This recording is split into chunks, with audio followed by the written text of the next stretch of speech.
So this is where it kind of all starts. This is our receiving area. Everything that comes in comes in through here. This is Devin, for those of you that don't know. Hey, me. So Devin's going to tell you a little bit about the process of this thing. So basically, obviously, this is where all the product comes in through the bay doors. And as soon as it comes in, it gets checked in, parked arrived, so that it states that it's here, and any product can be notified in the system. Anytime somebody tries to pull something, they won't be allowed to say that item isn't here, because it is here. After that, all the products have labels that need to be placed on every item, every case of items anyway. As far as small pick goes, the system has to individually mark those items into locations and such. From there, say we mark locations on items, we'll highlight whichever sticker numbers those pieces are and scan into locations where they actually go, be it the primary location where the product actually belongs, or in the overstock after all the primary location has been filled. If there's already stock in the primary location or overstock already in the racks, obviously we're going to just put it directly into overstock so we can keep things rotated. Basically, that's the gist of things back here. There's a variation of how things work as far as bulk and small pick. Small pick is individually based, and everything obviously has to go directly over there. And yet again, if it needs to be rotated, it just goes directly into overstock for it to be rotated out and brought down when necessary. So after all is all the stock transfer and everything that needs to be done with that. Every day there's a needs list printed out, so they know exactly what items we're going to need per day basis. So the primary location always has stock available for the pullers to pull, and that's how everything is based as far as bulk goes. They go by, this is an example of what a bulk label would look like. They just look at what it says, what item it is, what product code. They go to that specific location and add it to their pallet as they go along, and or cart, whichever they're working on. So they'll work their way through the aisle. Obviously there's 4 major rows here, and they'll, anywhere from the first, second, or third shelf, they'll pull items until they work their way through the snake and bring it back up front to be palletized. So that's the basic feel for it. Any questions?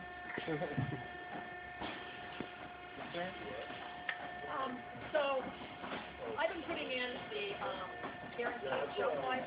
Right. I don't quite know how that works with you guys. So if you guys have like a chip come in, Right. and you go and you enter it in there, how does that work in the guaranteed shelf life? Why don't you show them how you enter a shelf life? So, as you notice, this is already highlighted a color. Every time you enter an expiration date, it lines it up over here on the side. So this expiration date would be matched up with that, I believe. I'm colorblind, so you could trick me one way or the other. I'm not sure.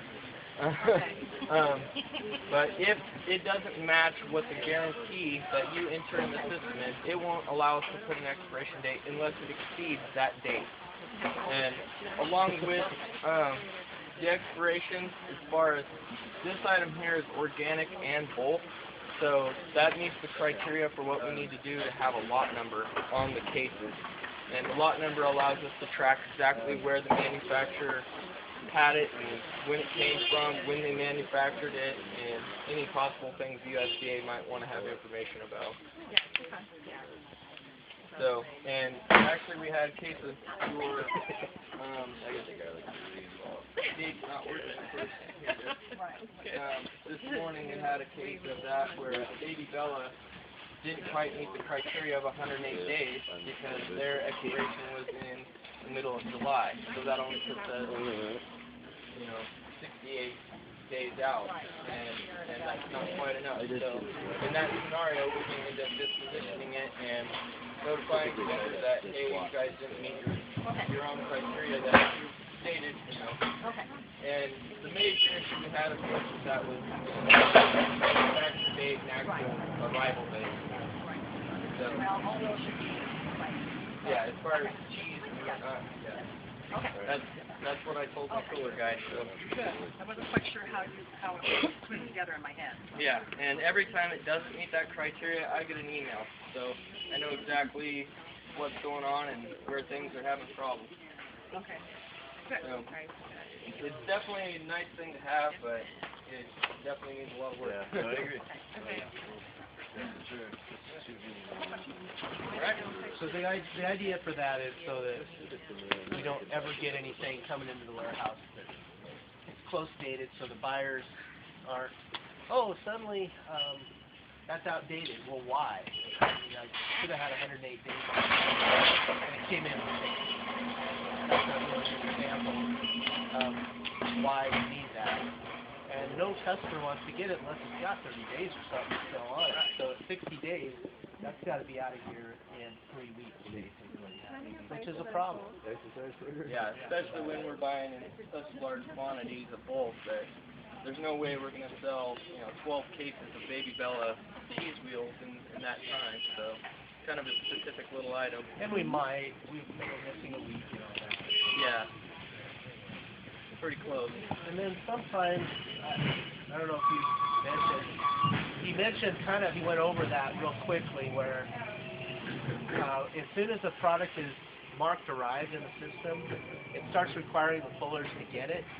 So there are times when you get this kind of stuff where pallets are torn apart because a puller had to go find the product and stamp it back to you. This one's actually a classic case of it needs a lot of work. There's Earth Circle decided to change their case sizes. Nita knows a lot about that. They decided to change their case sizes without letting us know. So we have to go through and change all that. And Katie's going to be getting some harassment from me here in the near future. That's okay. You can ask me. Yeah. Well, now because Katie's Oh, well, there.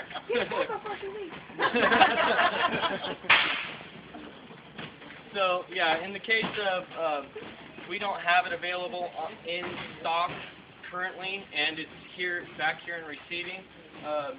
We have a guy that specifically, his position is to transfer items from receiving and or overstock/bulk primaries to small pick or the dip room. And so say even if the dip room needed some brown sweet rice, if we could take that directly, grab one label for it, and bring it directly to the dip room and break it into 5-pound bags or whatever it is that they need. And same goes for, cases of 12, cases of 16. We just put a label on it and have it transferred through the system to its proper location. And as soon as it's in that location, it'll break itself down into however many subsequent pieces it actually is. At what point does the stock availability go from 0 to, is that when you check it in? Yeah, as soon as it's marked arrived, as soon as basically it hits the floor, and we tell the computer that it has arrived in the system, then it becomes available to the floor. Right now this says marked not arrived because it already is arrived, but any of the items that actually aren't, that are still kind of in limbo, aren't here yet. They sit in a previous state until we click that mark arrived where it actually hits the floor and is available. So there's only one button they have to click when something comes in the door to put it all in inventory. Yeah. So there is a little bit of question on that. So when you're telling customers about how it's definitely going to be available, well, if the vendor out of stocks us, it's going to look available for a short period of time between the time they click that button and the time they actually check that product in. Even if the vendor outed it, if it was on the PO, it's going to look like it's available for that little window of time. Hopefully not more than a day or so. Yeah. But there is a small period of time. As soon as they mark it out, which they're supposed to actually go into those POs and look at those and do that right away. Mm-hmm. And I think you have a system for that somewhat. Yeah. As the package slips come through, we generally scan them over and see. Some vendors are really good about saying, okay, yeah, we outed you on this item. Some vendors aren't so good about it, and it's not until we actually fully check that PO in that we absolutely know without a doubt that we don't have that product. So, in a lot of cases, it works well that way, but sometimes it's not so easy. It usually takes, in a lot of cases, anywhere from 3 to 4 days to check a PO in, and there's also a list of what's considered net 10 early pays that we try to get out within 1 or 2 days. So there is a scenario where sometimes it'll look like we have stock, but vendors do end up short shipping us quite often. And there's actually been a couple cases where somebody actually already bought all of that specific product before it, just as soon as it got in the system, it was out the door. So momentarily, it looks like we have it, and it's giving somebody invoices and it's gone. So if we're on the website, we're looking at stock availability, and we've got none. But it said next shipment to arrive March 25th, which was like 4 days ago. And it's still showing none. We can assume that we either got shorted or it hasn't been checked in yet. Do we know There's that? No. Yeah. It means that it hasn't been picked up yet, or at least it hasn't arrived here at the warehouse. Yeah. That's, hidden copy stuff. Those are trick copy cuts. Yeah, I had things in the racks. That's my fault. Don't worry about it. Is that yours? Yeah. So, yeah, no doubt. There is, I've answered a few emails with some of you guys that there is some question about that kind of stuff, about when we have inventory in, when we don't, and what the customer has seen, and why we don't have it in here. And, sometimes it is because we just haven't got our business handled here yet, but more often than not, there is, like sometimes when it says it's arrived on, say, the 25th or whatever, it's not truly when it arrived here. Yeah, see, that's what we don't know, and we're trying to guesstimate at that point. Well, the buyers are actually guessing. that's What the right. buyers put in there is a guess. Their best guess. Yeah. So it may or may not be. I mean, a lot of the truck route ones, we know when they're getting in, and so they can make a super accurate guess. But when they're common carrier, or you get a driver like we had last night that missed the whole route because he got late, then that Phones are off today. yeah, you're not going to hear about that one, but then all those ones that are supposed to be picked up today actually probably won't get picked up till next week now, which doesn't matter that much in this case because we're not pulling anything. So, the big question there is, it's because it is visible on the website. That's not something that, you know what I mean? And so it's going to be a direct question because it's what they're seeing. Right. Well, so. and I think it actually says estimated on there. It does, but a customer does not estimate. There's a big part of that also is, which I've seen in several cases, is that, it may arrive that day in particular, but it might be 9 o'clock at night that day. So, and you never know as far as inclement weather or truck driver gets pulled over. Who knows what's going to happen in the world. So, and that has happened several times where it actually did show up that day, but it wasn't until we were pulled out the door already. So, there's a difference too as far as that date showing up and it actually being considered in stock in the warehouse. We do have sometimes where even like on a backhaul, maybe the driver comes in on a Friday night after we're gone and parks a trailer out here that we don't know about even. And maybe not even Monday because we don't know about it. Just because he came in after everybody's gone. So we figure that out. That's one of the reasons why those confirmations are so important too, because that helps us determine what should be here and when it's supposed to be here. But there's a lot of variables, and you think about how many trucks come back over a weekend today. And if receiving is behind on any level, and then they get slammed over the weekend and they come back in Monday morning, and these aisles are all full of product that they've got to put away. And as you can watch these guys, they have to go through and put labels on everything.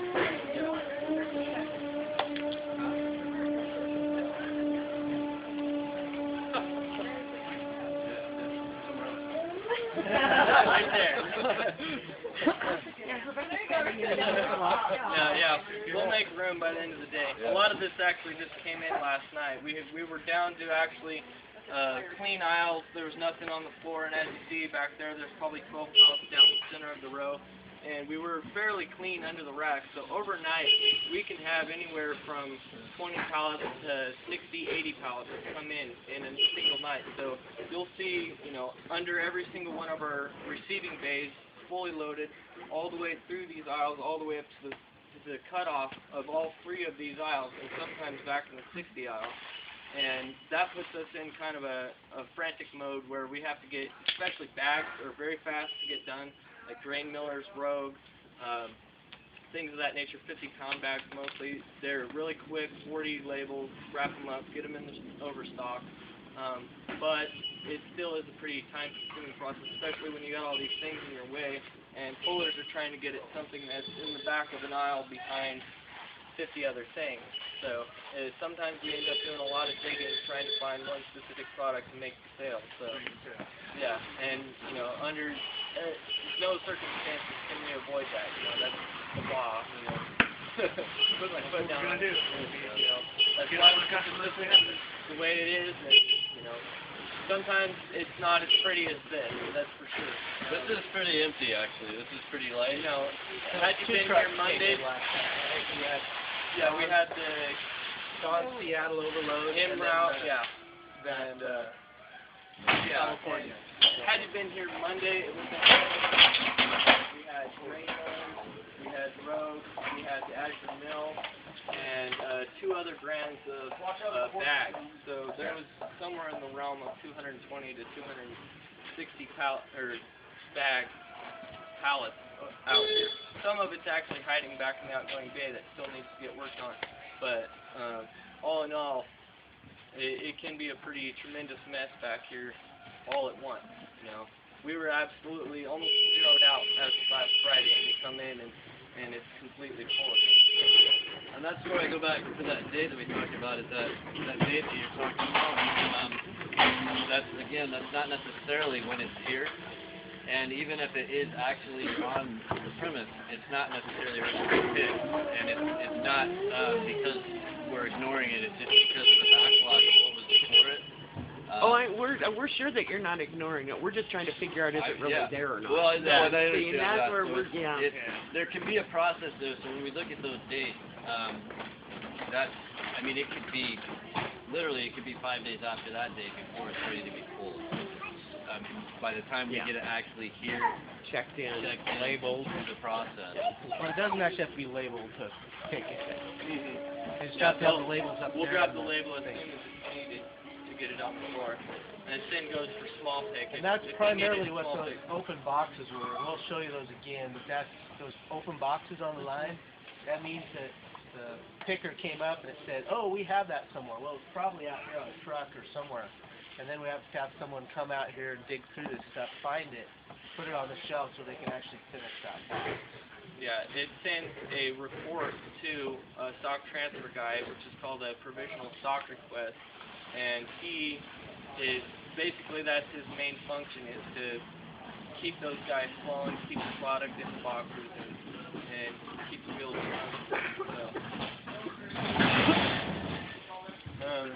So he pointed out a little bit, as far as the confirmations go, that is extremely important, actually, as far as it showing up here and being marked arrived.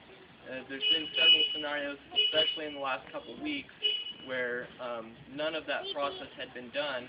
So unless we actually stumbled across it and noticed, hey, why isn't there any label for that item, the PO is still in submitted status. The labels aren't available. It doesn't not show marked up. arrived. It doesn't show up in their list to unload until it's confirmed.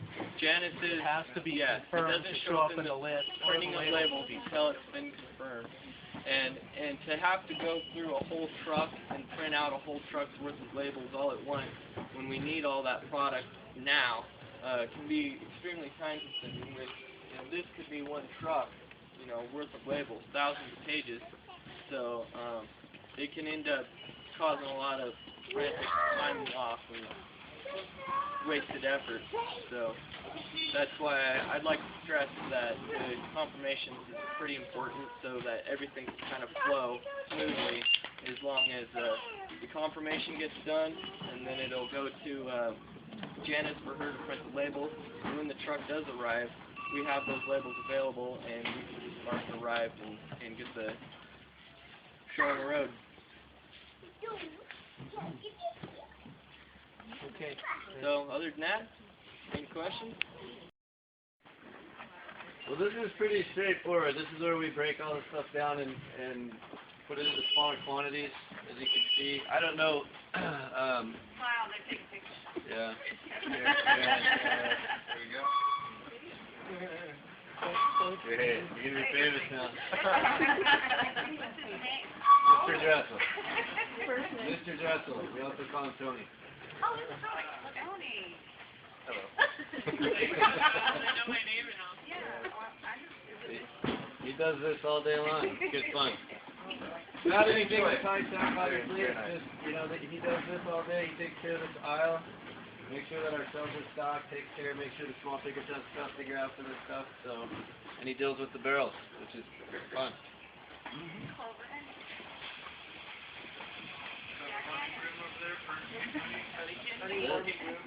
On the left. Did we get to take samples? And then the pump for the toast, they're on the right. Yeah. The tip machine, it should be easy as much as it's worth. Looks like molasses. Is it maple syrup or molasses? This here? Maple syrup. Oh, maple syrup. Yep. So there's that one. Vanilla.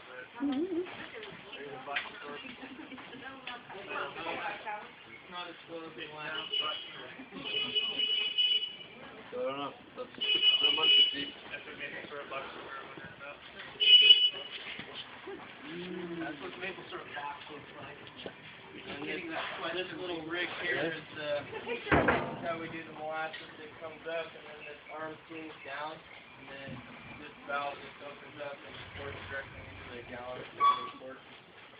So for those of you that don't know about the one that you sell, this is what it looks like.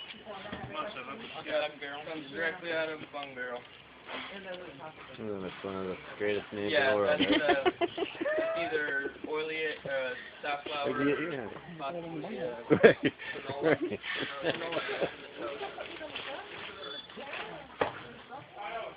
should have plenty of Oh, okay. The plastic ones, yeah. The metal ones, I don't know. Then we need to get some cleaned up before they can get sold, maybe. Our pressure washer's broke apparently right now, so. Okay. Both of them did? Yeah. We should have metal ones in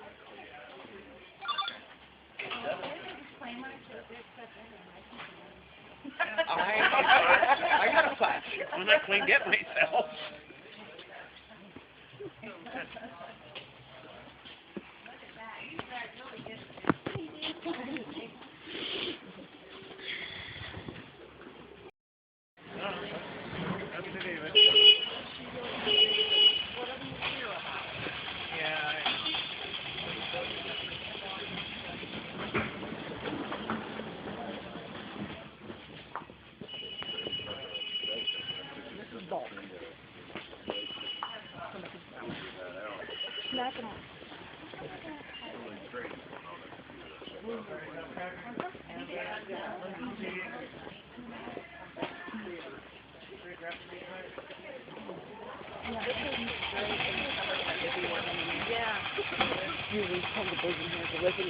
Yeah, I can hear. Only if they had skylights.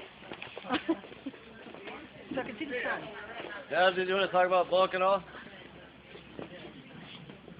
Did you want to talk about bulk at all? Sure. So this is kind of the end of the line as far as bulk goes. The beginning of it is right where you guys kind of enter through into the receiving area, and it loops back and forth in a back and forth manner through each aisle until you end up. This is about the end of the line. It's a 54. This is where initially you start off roughly in the 50-pound, 25-pound bags. Work your way gradually up. Obviously, most of this stuff is lighter stuff, key boxes, and the Azure in-house product. As you work your way through, obviously the design is set up to build your pallet as you're going, so you don't have to rearrange anything to be able to build a proper pallet and be prepared to ship. Beyond this aisle is actually the back side is chips and a lot of the cereals that we sell. And at the end of this aisle is where the setup is actually to go to the produce. You just saw that guy loop around the corner. He's probably going back down to the coolers to go pick up his produce that belongs right on top of that. And then actually it loops back over to here to the chip aisles where chips belong on top of produce. So that way you don't crush your produce with any heavier objects or anything of that nature. So this aisle is primarily the Azure in-house product, but there's a little bit of bobs down on the end and whatnot. This aisle doesn't feel a whole lot of action. There's some storage of all our honey right back there, and that's where we dip our diatomaceous, so it's not out in the open for anyone to get it all over them and whatnot.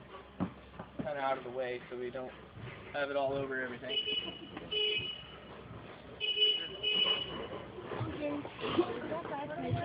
So we'll work our way down to the produce area and kind of give you a glimpse of that. Wait, what is the difference? Why do people want to eat it? Yeah, that's... Yeah.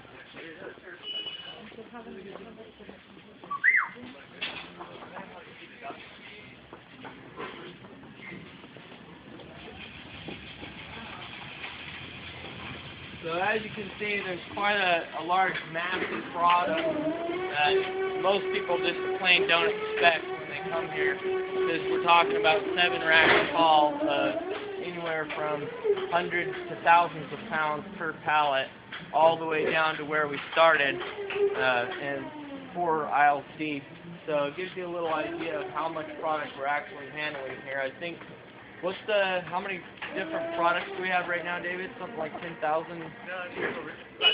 There's 8,000? there's like 9,000 something. 9,000? Mm-hmm. Yeah, so between 9,000 items and sometimes hundreds of the same thing, it takes a lot of space to cover the floor.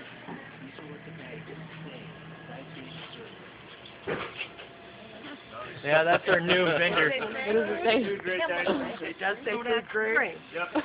Food chemical codex grade. It's It does pretty say, close. it does say it on it. Good stuff. We've always battled paid off. We've got, no, it's going to be the same, because we can switch it out, the same item, because we need to run out of current stock first. We're almost out We're of almost out of the Eagle picture? Yep.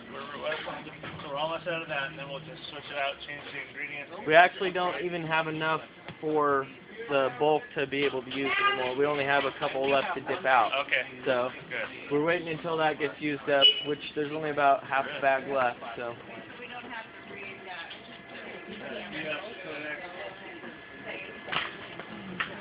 No, whatever's available that we have on the website is all that needs to be, because it is food grade.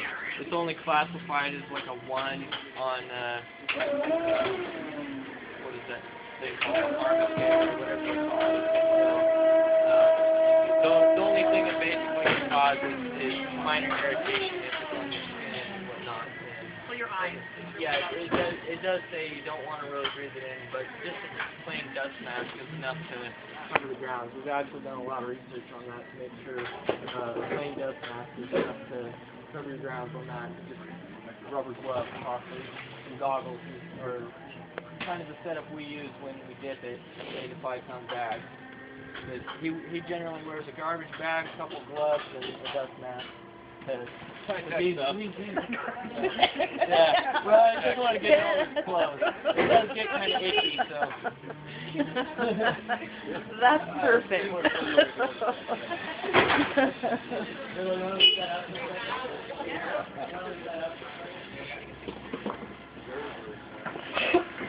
To take you guys in the cooler.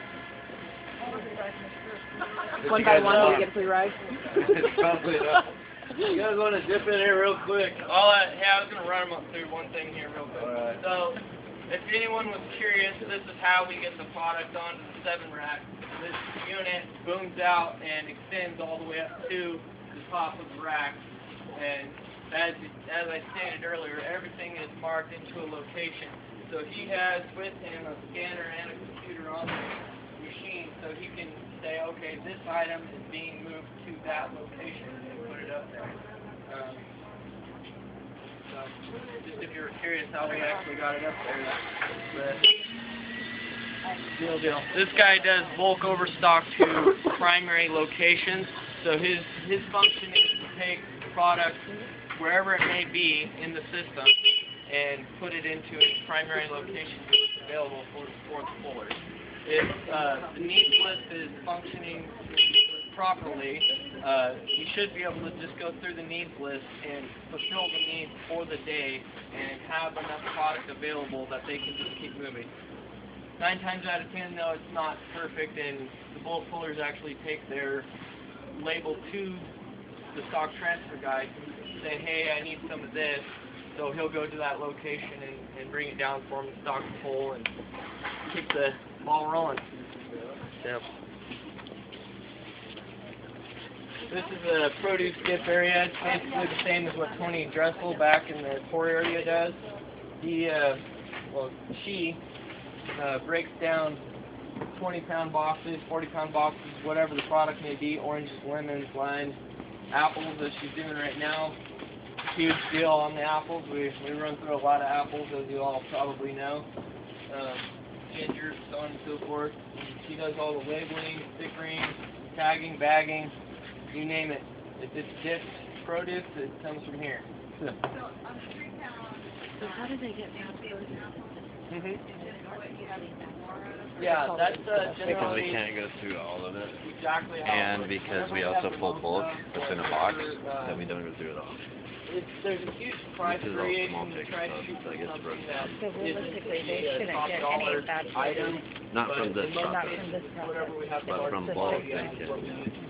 And So part of that's that, kinda one of those part of that things is where also because it we could be get whatever caught that, in the deal where day of the week, if we have produce a that's lot of not granny great Smiths, we're going to use that. If we have a lot of versus things outing or that's what sending we're that, gonna use it for. they have to put So Exactly. I think with the changes we've what I'm made, talking about. We we've been in a actually better only place had because conveyed one in season with our produce this buyer year, being here now, because he can that's actually check basically that all we produce had, you know, and and get we it wanted returned to right away and get us back. But like you So said, we've already made some when huge the strides price in the last variation few weeks. is several dollars, We're going to be in a lot we're better probably spot. going to shoot for something like a So you break both burn came or up with a really great process for getting that produce. Probably not. yeah, she's just doing But I think we Do will just shortly. make our best judgment? Yeah, I think so. I think, like I said, I know it's been a huge deal. Yeah, but I actually, think- there's a new produce buyer that just came in-house. His name's Bob. I don't know if he's actually here today. Okay, that's good. His primary function is to not only make sure there's stock available, but to make sure the quality is upkept. Because it is kind of a consistent issue that the produce isn't kept up to par. And as it is, it's really because there's such a large quantity of it, and it's hard to actually physically look at every single item and make sure, especially when, you know, the buyer wasn't on site previously, and you know, we could get issues directly from the vendor. You know, as soon as the product hit the floor, it already had mold on it in a lot of scenarios. And we end up dipping a lot of that stuff out to make do with what we can get out of it. But, you know, especially when it comes to oranges, we've had a lot of issues with oranges in the last year and a half or so. As soon as they come in, they're already, you know, in pretty bad shape. So we end up, He's already rejected several pallets. Yeah. He rejected this whole pallet of wine saps. yeah, We've had a huge improvement. yeah. Well, see, and those wine sacks came in Crack. the bottom where it not Yeah, where it molded connects to the flower opposite at the side to bottom. where it connects to the tree. And yeah, right where the blossom is exactly. And you know, something like that, the mold right on it, right when it comes in. You know, why would we want to pay for something like that? Obviously, our customers aren't going to want to pay for something like that. I think they were slipping it through because no one was before. Well, yeah, and you know, we caught some of that stuff in a lot of scenarios, but tended to be a pretty big issue to try to get it back to the vendor. A lot of times I would end up calling Sarah directly and say, hey, you know, 18 cases of lemons came in moldy, and what are we going to do with these? And we'd end up, you know, shipping them back on the sea route, and they'd try to replace them instead of just crediting us. You know, a lot of times they just want to replace it instead of giving us our money back. So we've actually put quite a bit of thought into how we were doing that. I think we're all aware that it hasn't been a shining area for us, and you know, I think from what David's told me, produce is 9 out of 10 best sellers for us, so obviously we want to do a better job. Some of the things that we've already seen an improvement just from having that buyer here to be able to check that quality, because a lot of times what we've had is that a lot of times the produce comes in at night, and so you know, we have a guy that takes care of that and it kind of checks the quality, but who does he go to get an answer as to whether we should reject it or not? Well, and he's really not trained to do that anymore. So now he can just say, hey, Bob, look at this, this, and this. And Bob is trained for that. He has about 5 years of experience already before coming here in produce quality. He worked for Charlie's. Conventional produce primarily, but it's really similar. We've seen just at the end of last week, we had some deals with the coconuts, and having him here made a difference. Instead of, and that was a situation where we were going to have to out some customers on coconuts, and we didn't end up having to do that because we were able to get some stuff handled quickly enough to take care of it because he was here on site. And then, like David said, we had a pallet of wine stops that we didn't accept, and there's been a couple other things that we've been able to turn really quickly, where before part of the problem was even that if we didn't accept it, what did we do? Because we didn't have a remedy for that necessarily. And so we've already seen some improvement. I'm really excited moving forward with where that's going.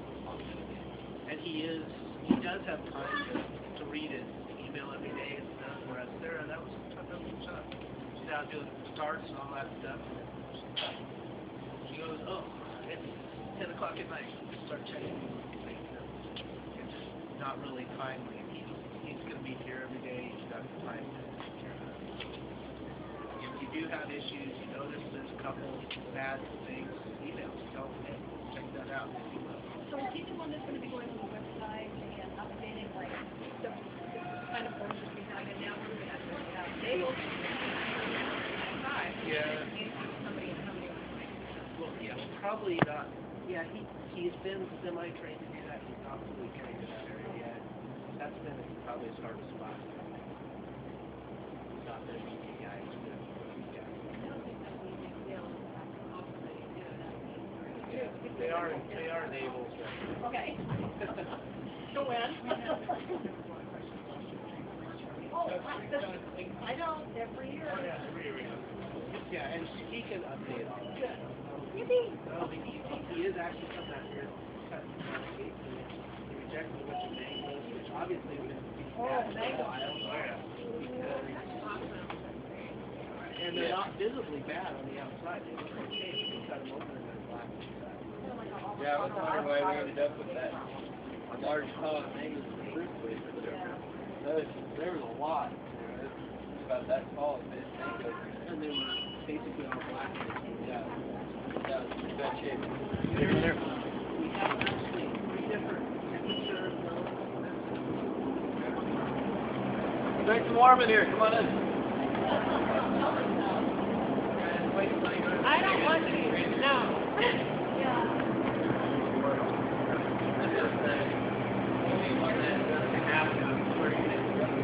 It's designed to be a little bit more inclusive. A lot of the items we keep in here, especially during fall, or like fall, actually just really cold, and actually just that on them. Video camera. I don't want to.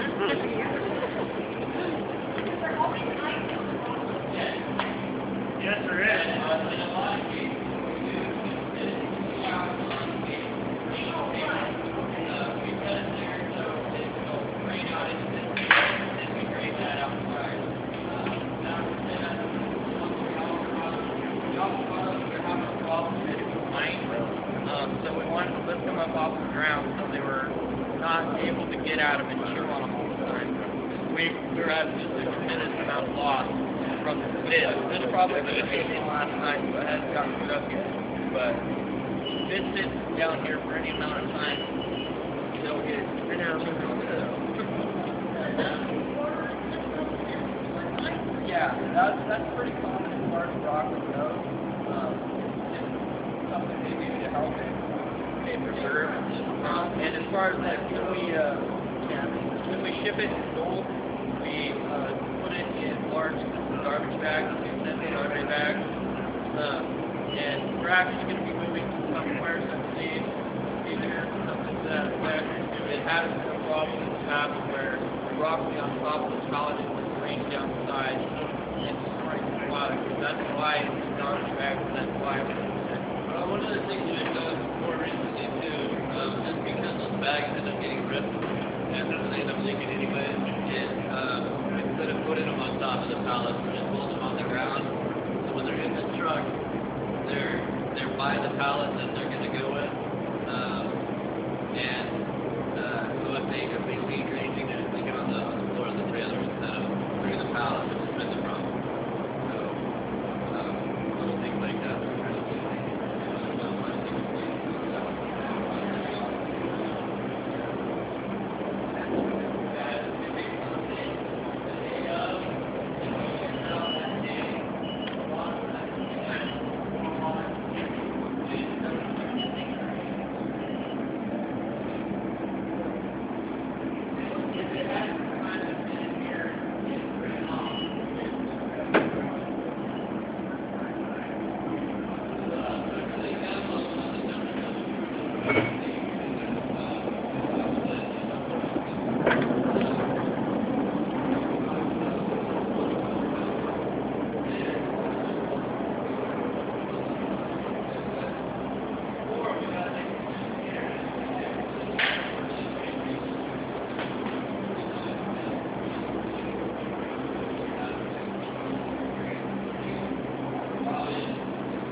I'm freezing over. Hey!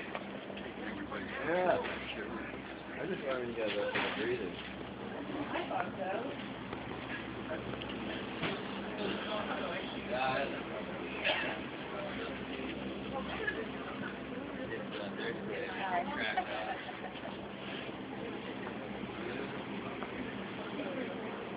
Oh, you did, right? Yeah, I can't do anything with it, though. I kind of fell and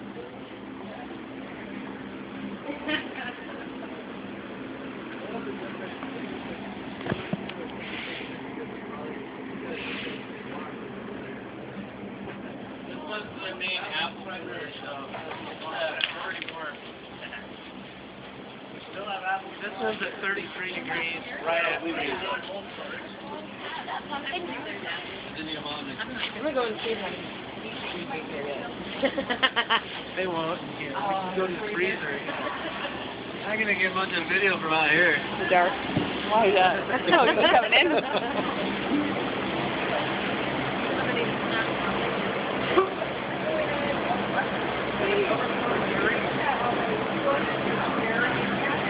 Yeah, yep. Basically anything that's polarized. A lot of the areas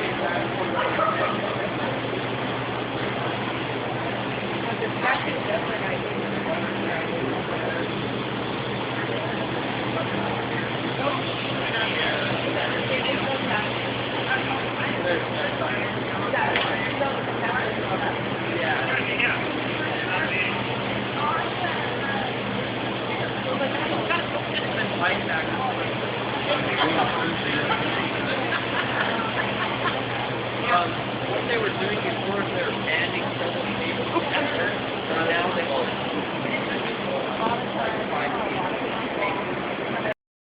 emails you guys have, a lot of the questions you guys have. This is where those things happen a lot of the time. And I think you'll see as we go through it, it's our most labor-intensive part of the warehouse.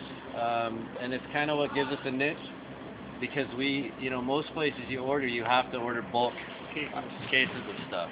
And that's one of the unique things that we do. You can do it by singles, but we feel like we actually do a pretty good job of it, but because there's so much to it, that's just where a lot of the errors occur. So, Willie, we're going to give you a little bit of an idea of what we do. Alright. This area. We can come over if you want, or we can do it here, whatever. Yeah, we can go. Try to get out of the hallway. Might as well look at it. There. Exactly. I don't know if they saw the ball. Oh yeah. So How it ties the the basic lot idea code and all that of in this together. deal is every item that we stock in receiving is going to get one of these labels, and when the puller comes along to grab the item, he puts this label on it. This label, this item, has to match that label for it to accept it into their invoice. So in that, basically it's kind of a no-fail system unless the receiver didn't put the right label on there, which can happen, it has happened, especially when there's rookie involved. Or in the case of that product wasn't in stock and the bulk puller accidentally grabbed the wrong item and put the correct label on it, but not, that does happen in some scenarios when it's still sitting and receiving. If they pull it directly out of there, there is a scenario where they can grab the wrong piece, maybe not organic, or this morning I saw a guy almost grab a creamy instead of a crunchy on some marinara butter, and things like that do happen, but they do try to watch out for it for the most part. Well, the chance gets a lot less of both the picker getting the wrong thing and the stock guy both putting the wrong label on, and it's almost taking it away. Yeah. And that always was our biggest error. It was. We had bulk mispicks for a long time. Yeah, Hardly few ever, that- very few. And it also is what ties that expiration date and all that together. So you can go into the system, see. Yeah. Expires such and such. I'll tell you Instead later. of that item that's scanned to that barcode, it says this person got this item for that lot number, this is declaration, all that information. Alright, ready to learn some small pick? Will you find Liz? Tell her we're out of her way.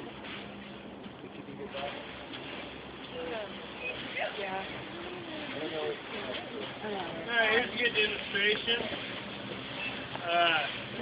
This is what we're running with the cart here. You got battery, keep it charged. You always want to have boxes on your bottom here for packing. And what it really consists of is basically these guys go around, they turn on the computers to get logged in. They pick this invoice right here. They grab from the top of the stack. They're only allowed to grab one at a time. This way we won't have mispicks and extra stuff in the orders, so we can get it correct. So they basically do is just take this, scan on here, it'll open up the order. As you can see, this is like halfway done right here. So they open it up. You got your location. You go to that. You got to have the quantity right here. You got a blue arrow which shows you how many is in the inventory. So bring up the inventory for the bulk, receiving, small pick, how many is in there. Basically, so when they go around, they start at number 1. They work their way all the way around here. It's like a constant circuit, all the time. You better be prepared for your legs, that's all I gotta say. So they take it and they start out in the soap area. And it's set up a certain way, is because you have your soap. How you want to do that? Maybe we'll walk up to the start where they start out, which is where all the smellies are at. I don't mean Willie. Funny guy, huh?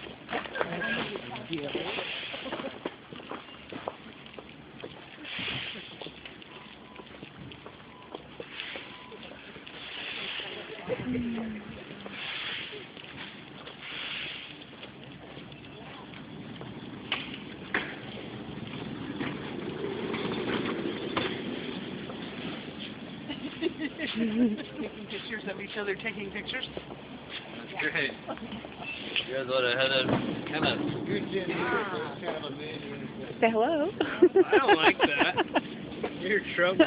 Where you at? We've got someone that couldn't come that works from home, so we needed to do Oh, gotcha. Alright, You'll be a so celebrity. this was set up a certain way. So David set it up. You start with like your soap, you move down to the spices, other 5-pound heavy bags. It's set up to where when you're going around, you get into like the softer stuff that you want to put in a separate box so it doesn't get crushed or anything, like your noodles, your chips, other little things. Besides that, so the goal here is when you start here, you got your soap, and the big time thing is with the soap, which I know you guys have heard, they're supposed to always be bagged, basically, always be bagged, unless it's just a complete soap box. So these guys have to bag everything. Sometimes you can grab like stuff like this, you know, and put it together and put it in, but you can't really throw a spray bottle and one of these together because it'll be awkward, and you want to make your box nice and tight. So yeah, the bag of soap. Another thing they do is we do have to separate chill sometimes, chill and dry. So you gotta keep everything tight. And it can be really challenging when we have the small order days, like where they're just 8 and 10, and you're having to separate chill and you're dry and you're dealing with nothing, but you need 2 small boxes.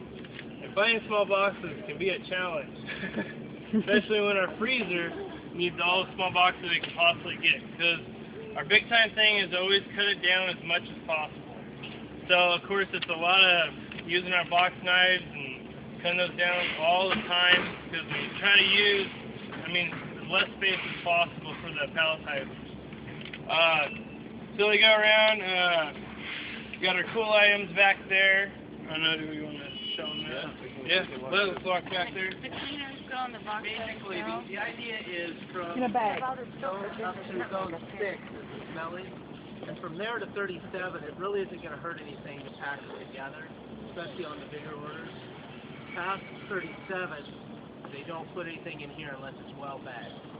Yeah. With anything past that. We got our oats and a lot of our dip items, and of course all that has is that thin plastic bag, and you can't have soap because then the smells go right in there. I know you guys know that, right? Oh yeah. I don't know if everybody met David Knotson. This is my lead. He's the one who, for the most part, makes sure everything runs smooth as far as produce to California and all that kind of fun stuff. Yeah, all the fun stuff. Because when they need an override is usually because there's nothing on the shelf, but it says in the inventory, let's say there's 7 or 1 or something, and usually we just need to manage out, so we call an override. Him or I come running, we override, because we only allow certain people to do overrides, and that way we're not being abused. Well, the idea is they're actually fixing it, not just counting on it. You should have it. They actually fix the inventory, or they'll look on the floor and see if it fell off the shelf, or got pushed over one to the right, or these guys actually can see. So. Another thing I was going to say about carts is most of them you'll see like that trash bag right there, because at first because we're all about the green. We got to recycle. It's very important. And at first everybody was just throwing their trash out in the cart. That wasn't really working so well, because then you're getting mixed down with your orders and stuff. So a couple people came up with a bag that works pretty well. What they'll do as soon as it gets full, they take it right up there. They separate everything, nice and neat, put it right where it goes. We have all we need. We've got our mixed paper, mixed plastic right up front, office paper, everything. I'll show you guys back to the cooler. Hey, as you can see what David was talking about, most times we like to keep that separate, like he was saying, from any of the other stuff from 36 on, for sure. Especially produce. Our big thing is we always like to separate. If you have like 3 or 4 things of produce or more, you want to separate that from the other stuff. It's just a whole lot easier. Customer likes it more, I know that.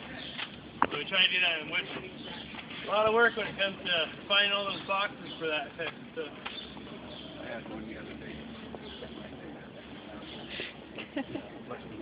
Having problems with right now.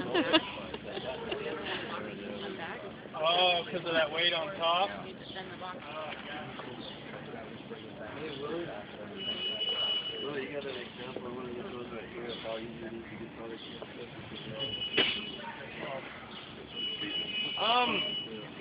Most of our stuff has a barcode, but not all of it. We do have an add button as well. So, of course, when you have an add button, you have to really watch your descriptions very well, because, I mean, you know, I'm imagine you guys know that some of this product is just like one thing off. I mean, it looks identical, but it could be like just one has alcohol, one doesn't. I mean, it's so close. I really pounded in my guys' heads that you really gotta watch this thing very carefully. Out here, it's a very fast-paced place. Like we're constantly on the go. What Mike and I like is about 75–80% like on the go. Like you know, you're not running all day. 'Cause if you ran this track all day, you're gonna be dead. You're gonna be done, and the next day you won't want to really do anything. So we like to keep them just a good fast-paced walk, which actually works out pretty well as long as you're just consistent about it.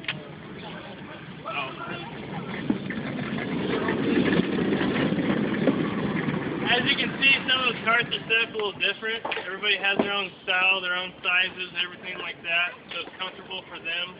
We like that because whatever is comfortable for them is going to be faster for us. Example. Oh, this is a prime. That's really to kind of point this out because I know I've gotten emails from some of you guys where, you know, we do everything by location, just like it is over on the bulk side. We have the aisle numbers up here, so it goes aisle, shelf level, and spot. But some of these products, I mean, are so similar. It's really easy sometimes to grab the wrong one, and I know, like, I get emails like, can you check to make sure we've got the right product in that location because this has got mispicked for this customer 2 or 3 times in a row, and that certainly does happen. Sometimes we have the location wrong, but a lot of times what it is like Willie was talking about the add button, because some of these we can't scan, and the products are really similar. Well, you can see this is like, they all pretty much look alike. I know there's some different color here in some of these. I mean, honestly, they have different names, but just a quick glance, I mean, you can easily miss it. Like I said, I pound that into those guys' heads. That's where some of those errors come from. Where does the breakdown happen when they're ordering a single item and they get a case, or they order a case and they're getting a single item? Where is that at? Like Sapo soap. A lot of what happens with that is the barcodes will be the same for the single item and the case. So, or it'll have the add button. So they, like I said, they will mess up by not watching the description. Like it'll say 12 times, but instead they just go grab one. They're not watching because they got an add button. It's just so easy to click the add button. Or if they got a barcode, like I said, sometimes the single item is the same as the box itself. So you go to scan it and it works. So they're thinking it works and then they're off. So who do we notify when we start to see it happening, like the Sapo soap? Let me know. I'm going to say let that man know. And he brings it to my attention. But anyways, let's move on to the cooler.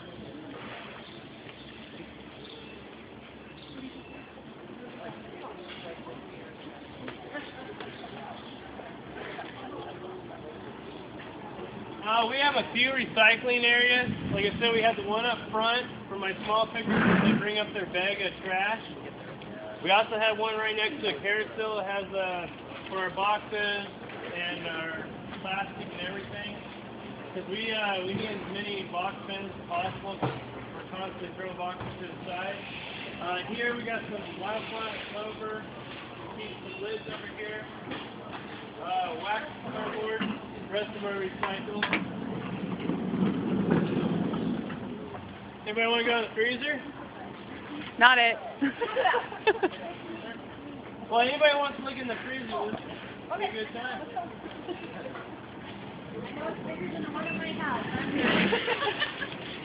Yeah, it's quite big. Put your hands in your pocket. You're gonna go in the freezer? Where'd it go? Oh yeah, it's great in there. This is good time. Don't be scared. I guess I gotta get some footage. Yeah, this is good time. It's just freezing. I did an experiment. It's just 25 minutes for my head to freeze in here. So you guys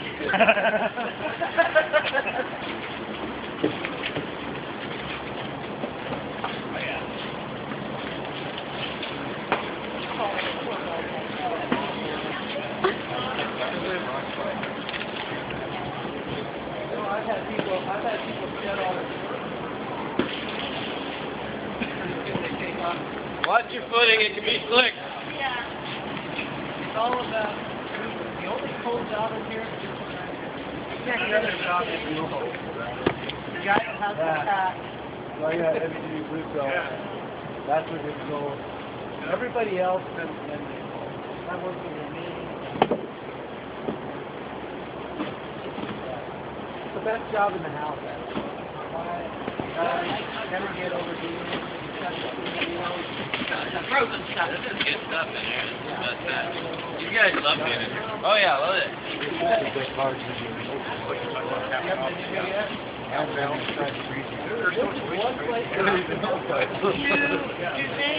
Now, does each one of the solar cells here have to come in a middle third?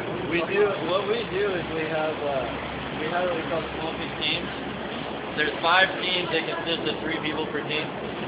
And every week they rotate through the freezer. And then we have a freezer lead, Anthony, over there that's in here all the time. This is his cave. So he makes sure that it stays consistent as far as that. But these guys, I mean, they'll beat each other up to get in here. They love it in here. Kidding. Nice freezer, huh? Yeah, I can feel it out here. I'm good. My legs are freezing just standing out The here. freezer is definitely a challenge. I've actually, in the past, I worked They in have there special for suits. 6 months myself. It was definitely a challenge. Every day going in there, and after you get out of the freezer, you're beat. You're ready to go home. Especially after 14 hours. Yeah. But it is a pretty cool freezer, that's for sure. It's really nice. Well, it's a little deceptive because when you look back here, you know, it looks like there's a beautiful warehouse.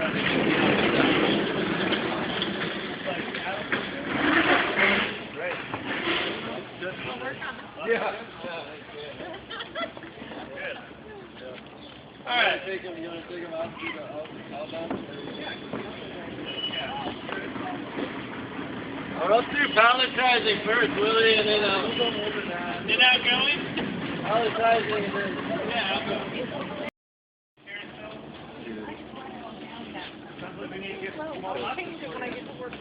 Yeah, I've actually worked on that for quite a while. I didn't even think about it. They are. Oh, the catalog box will come back over? Exactly. Yeah.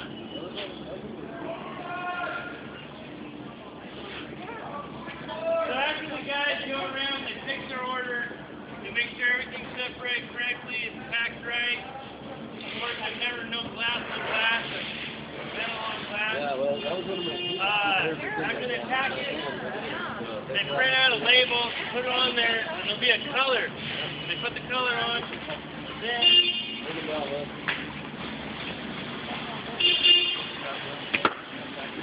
After you put your color on, for your small thick boxes, you come up and every single line at the front of it has color on it. As you can see, there's red, blue, purple, pink, green, yellow. And just match it up with your box color that was on your invoice, and it's right at the top of the invoice. Match it up, you put it on here. We stack it nicely. We put it manually. Use spacers.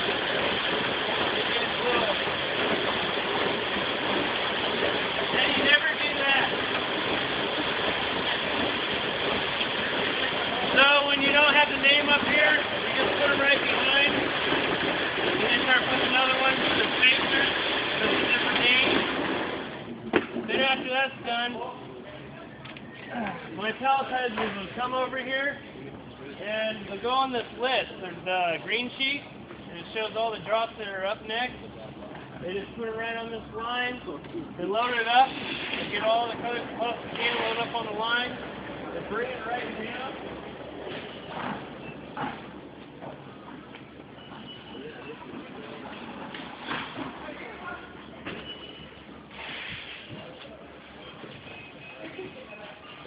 Like what you can see what Ron's trying to do?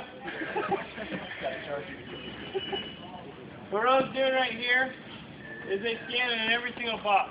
So like on the small pick orders, if they have 3 boxes, 4 boxes, etc., you know, whatever amount of boxes, it'll show up on the screen over here. It'll show how many boxes that drop had for that name. So they'll go right through here and they'll scan every single box. The point of that is to make sure that that amount of boxes come up for the same as this amount of boxes. Sometimes, yes, we do have missing boxes, and we have to go re-pull those, of course, because it's got to go out. Besides that, they'll have a pallet over here. They bring bulk over as well. I'm sure you guys saw the bulk stuff. They bring that over. They start palletizing. They put on the small picks. They put that on there, and they go by order, of course, every single time. Besides that, that's pretty much it for there. Let's go ahead and go to the outgoing. Huh? Oh, yeah. Open box. I didn't have any over there as well. Open boxes are where we have to prob it. Now what happens there is it's on the shelf, but it's in bulk. So our stock transfer guy, you'll send a prob over, which will be, manager will go over there, hit manager out, sends the prob over, then our stock transfer guy just brings it right over, loads in the shelf, but right on your screen it'll pop up in this big blue, and it'll say your 6331 is ready. So you go grab it off the shelf, bring it up here. We always try to load our boxes up with the product it needs before it gets in line. Sometimes that can be a challenge because our stock transfer guy is really busy. But at the same time, if they don't, one of these guys will call them up. They put a number on here to let them know, to remind them what they're missing. Put the number on there. They go find it. They pull it off the shelf. They bring it over here. They put it in. They tape it up, and then they start putting it back on the pallet. That's what we were talking about over with Devin earlier.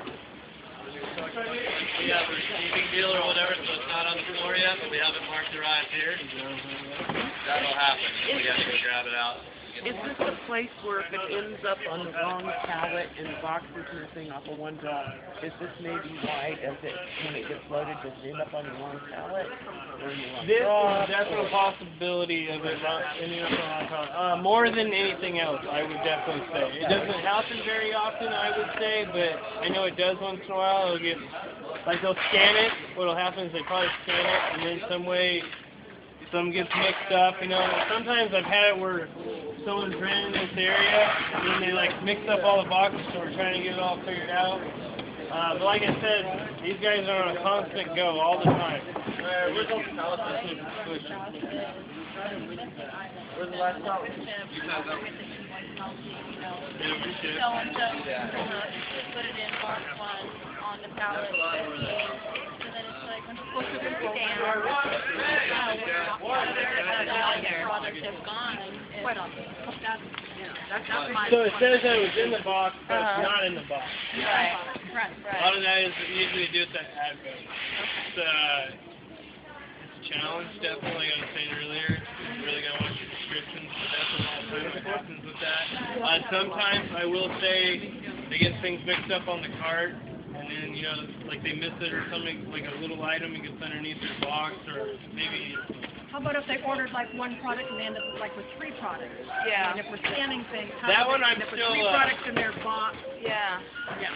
I know you That's talked extra. about, I'm actually still doing some investigating Oh, on that. nice. That is a definite mystery right there in a sense. There's a couple different scenarios for that, but we're trying to get down to the bottom of it. Mike, did you have anything about that? I didn't hear what you were talking about. I wasn't paying attention at all. Well, that's it. Okay, no comment. Oh, that would have been. And they have like three in the box. Yeah, we were talking about this over here. Sometimes what happens is we have guys trying to be overachievers and they pick, they try to pull more than one order at a time. And when they go, and what we try to teach these guys is the package you pull. Because we found is that's actually the most efficient way to do it, especially when you bring into the air things.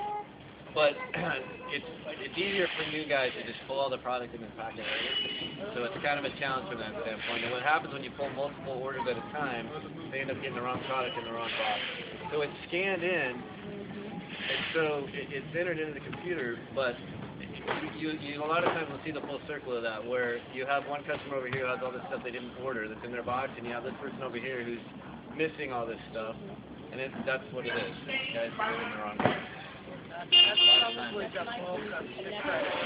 They don't like taking one order at a time when it's just one thing they're supposed to grab, one to like four. They don't like, you know, run all the way around or whatnot. Although I do tell them, do not take your cart with you. There's no point. Just check your blue arrow for your inventory. Make sure it's there so that you don't waste the trip. And then run back and grab a few items. If you can grab it, you know, 3 things in your hand or 4, you might as well, and then come back and pack it instead of run that cart all the way around. Because that burns your energy right up. It's kind of a balance because we kind of incentivize these guys. We have a team environment. I touched on it a little bit. We have 5 teams of 3 out here at Small Fish. And we group those guys together on their production level, their error reports, and how they're doing. And so there is some competition out here. And so anytime you have that competition out there, you get guys trying to find ways to get the edge, right? Sometimes when they have an order that has 5 pieces in it, it's pretty time consuming to run this whole deal for 5 people. And so they'll grab 2 or 3. And then they'll end up with that problem. And we definitely try to limit that, but it does happen. Is this a short ring today, Mike? It is. It is. Here goes Daniel, your next We move. have some guys out sick. We have the flu running around. We got the stomach flu, We invited you guys out today. So make sure you guys take your vitamin C today in your packet. I do have some free ones. Alright, let's go check out this outgoing bay, huh?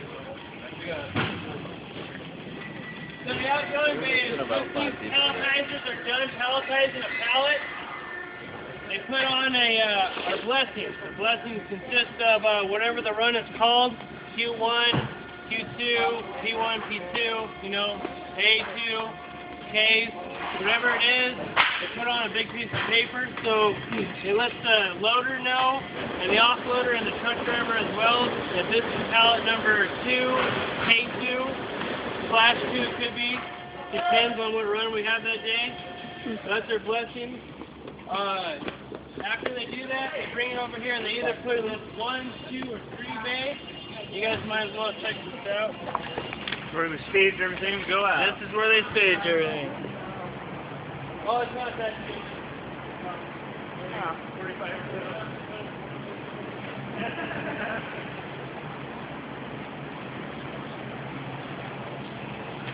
That's finished product.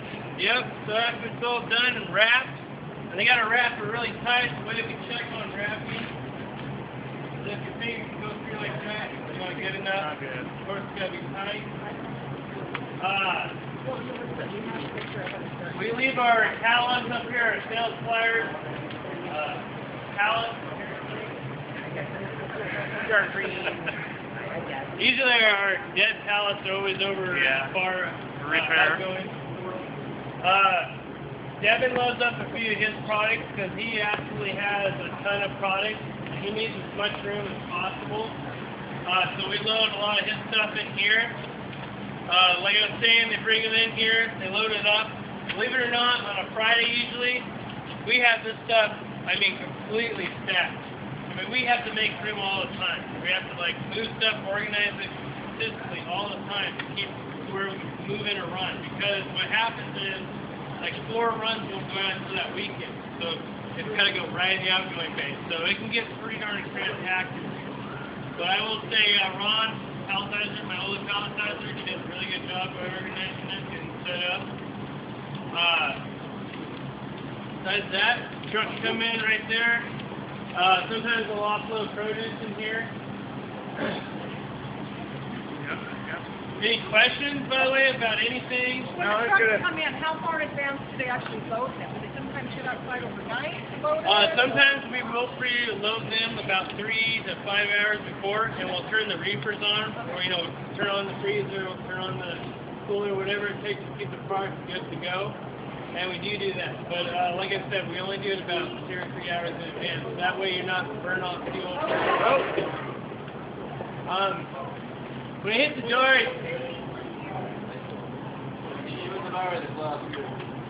Yeah, good thing you're out there. Ollie almost got whacked. He did, but he's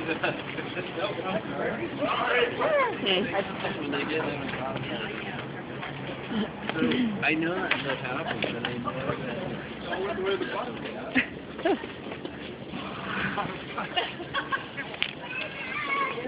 well, I might as well show you guys.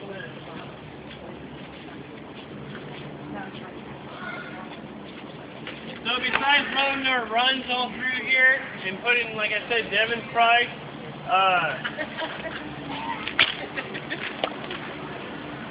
our B-right stuff and special orders, like they need to go on the back of a truck or in the nose of the truck, you put them right here.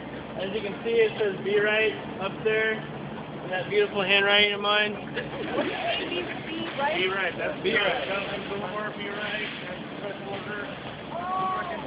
They used to have a special order, like you said, B-right, like a pallet of stuff that's special,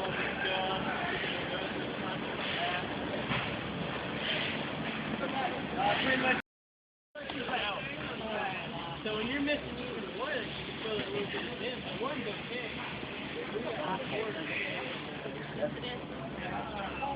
That's why I'll be. So this, you guys know that we ship most of our own stuff, but we do a little bit of stuff through UPS. This is Julie that takes care of that, and I don't know if there's any some of that stuff. What's that, guys? Confusing. It's hard for you guys hear how noisy it is out here, and this is actually pretty quiet today because we are down a few folks. But so for her to try to communicate out here, we did get a headphones left. I think it makes it easier for you to hear, but not so much. For them, no. They still hear everything. I have a few people. Yes, I have a few people that are sitting. What is that sound? Huh. It's either forklift beep or the compactor is usually what you can hear. The forklift on. So a lot of this works the same. We pick her orders at night generally, when she's coming in and handle or whatever. But the communication part is kind of hard because she is right here in the warehouse. Not so all the noise that's going on out here. We put these up, and apparently what they are is targets. If that one's not. So when they hit, they apparently get points for running into those report to it. So. That was the reason for entry. Yeah. So it can be a challenge for her out here trying to get through all that stuff. So.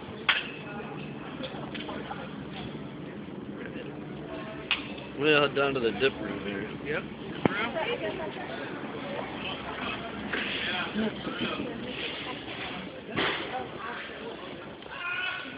Eyeball meat. Eyeball meat. Oh, wow. So much nicer here. Hello, good morning. Will you hang for like 2 minutes and kind of tell these guys what you do when they all get in here?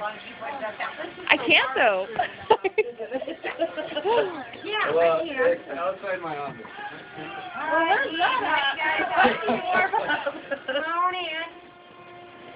Yeah, most people don't. These guys complain a little bit because we're down here working in this environment, and when I call them up to yell at them, I bring them up into my office, and I have them 90 degrees up there, so they're uncomfortable. It's like going to the tropics and you can't get away from it. I just like to ramble out and make it straight for a long time. He does too. And then you go to the freezer. Oh, that's the freezer guys have. Or if you're working in the warehouse in the winter time, yeah.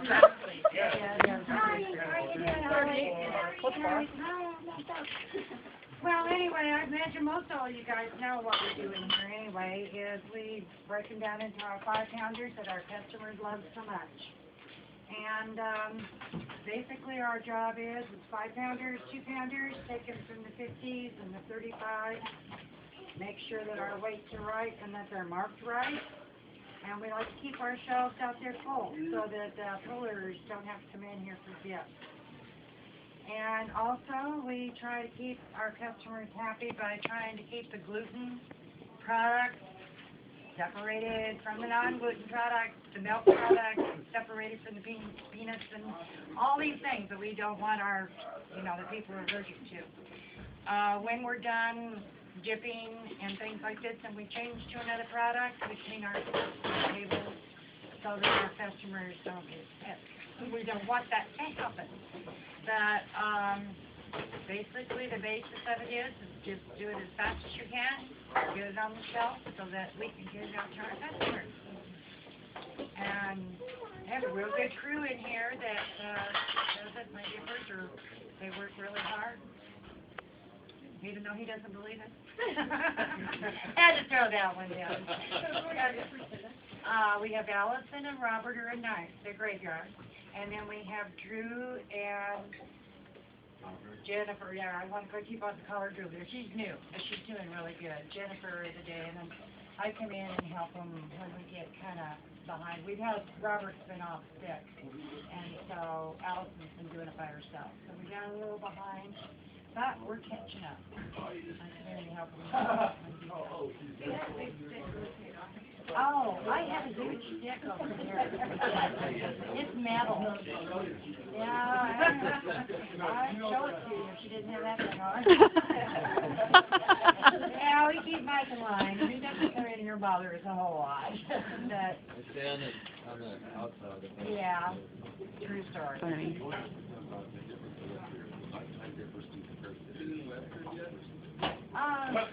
There really isn't a whole lot that they do. The nighttime close in. We have, when this working, we have a dip lift, a pull lift, and they pull it in at night and start working on it at night. They have a smaller crew to work with, but Alice and Bob, they'll come in the morning, table will just be out in the heat with 5-pound bags that they dip overnight. And then during the day, things that don't come up on our dip list and stuff like this, Drew does most of the pulling. Well, he does all the pulling if I'm not in here, but I'm doing my job.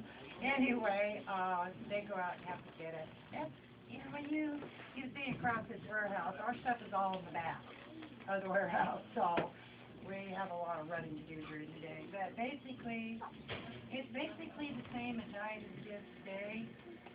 When they put out the carts, we have Drew does most of the carts, train the new gals to do that and to pull out. And that's about it.